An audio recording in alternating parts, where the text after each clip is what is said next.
Hey mga brods, official na nga po, ito pong si Robert Bolick ay babalik na talaga dito sa PBA pagkatapos ang kanyang kunyaring kontrata doon sa Fukushima Firebounds, kung saan yung offer sa kanya doon ay talagang tumataginting na 1.87 to 1.8 million pesos a month in 2 years mga kabrod. So ito nga pong si Robert Bolick na pauwi dahil sa kanyang asawa na pregnant, dahil hindi nga niya mabantayan doon at hindi rin siya komportable na maiwanan ang kanyang asawa mga kabrods. Kaya itong si Robert Bolick balik PBA na ayon sa kanyang agent mga kabrods. Kaya nga ito pong si Robert Bolick, knowing na wala siyang kontrata dito sa Northport Batangas pero meron din naman siyang rights doon, and yun nga mga brods, pwede itong pumirma ng kahit anong teams dito sa PBA.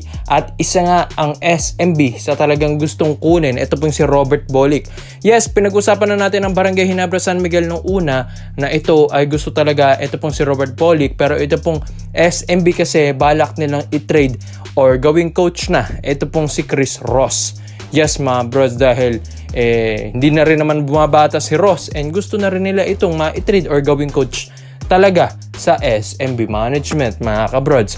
So ito nga po, syempre marami ding gustong i-trade ito pong SMB, hindi lang si Chris Ross and iba pang mga bench player ng SMB, kaya nga magkakaroon ng slot ito pong si Robert Bolick. Yes, nakuha na nila ito pong si Jeron Teng, and yun nga gusto nilang ipares dyan si Robert Bolick as their rotation mga bros, as their backcourt rotation mga bros sa SMB ni Coach George Gallant. And yun nga, ang lakas nito ng Robert Bolick, gusto nilang paresan din or ipare sa kanya ito pong si CJ Perez, dahil ang ganda nga ng kombinasyon dati ng CJ Perez and Robert Bolick sa Gilas Pilipinas dati mga brods.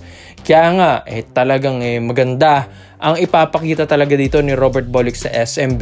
And yun nga, knowing na hindi pa ito nagkakaroon ng kampyonato dito sa PBA, baka nga masubukan na niya talaga dito sa SMB, dahil itong si Robert Bolick ay hindi rin naman basta-basta natatalo ito or hindi basta-basta nagpapatalo. Pusong San Beda Red Lions ito, pusong kampiyon ang Robert Bolick dati sa college mga brods. Kaya nga dito sa pro, gusto na niyang gawin ito sa PBA.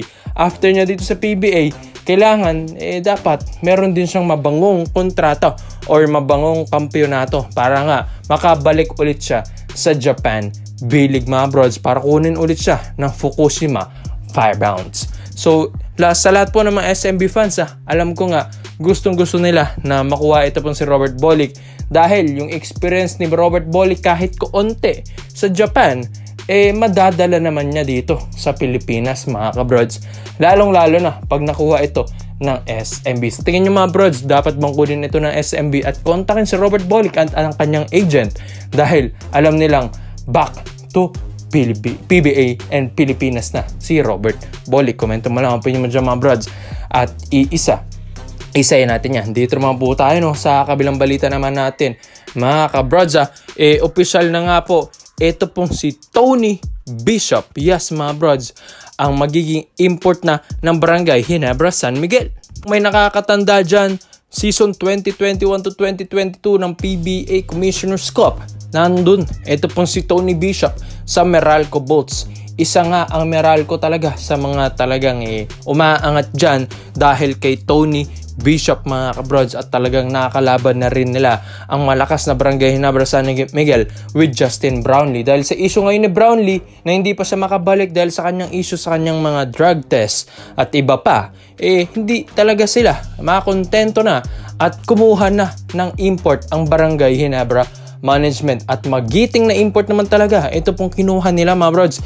Hindi basta-bastang import ito pong si Tony Bishop. Isa siyang 6'8" agile player mga brods, kaya tumira sa tres, kaya mag-drive, ang ganda ng footwork, mabilis na 6'8" talaga ito pong si Tony Bishop, at ang ganda pa ng kanyang sweet shooting. Galing Puerto Rico Basketball League ito pong si Tony Bishop, kaya nga talagang madadala niya ang Puerto Rico basketball style dito sa PBA, ang EuroLeague style. Sa Capitanes de Arecibo and Halcones de Salapa, doon mga kupunan na pinuntahan ito po ni Tony Bishop bago siya kinuha ng Barangay Ginebra San Miguel kamakailan lang. So ito nga pong si Tony Bishop mga brods, sa mga napapansin ko sa highlights nito, ang maganda dito, may team play siya. Yes, kumuha talaga ito pong Barangay Ginebra San Miguel ng ala Justin Brownlee. Kaya ito ang nakita nila kay Tony Bishop.